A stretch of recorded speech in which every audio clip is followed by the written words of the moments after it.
విడు మొరటోడు అని వాళ్ళు వీళ్ళు ఎన్నెన్ని అన్న పసి పిల్లవాడు నవ్వాడు.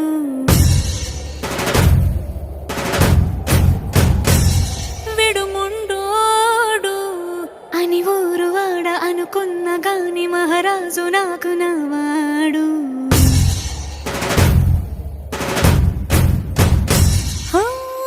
మాట పెడుసైనా మనసులో వెన్న రాయిలా ఉన్నవాడిలోన దేవుడెవరికి తెలుసును నాకన్నా.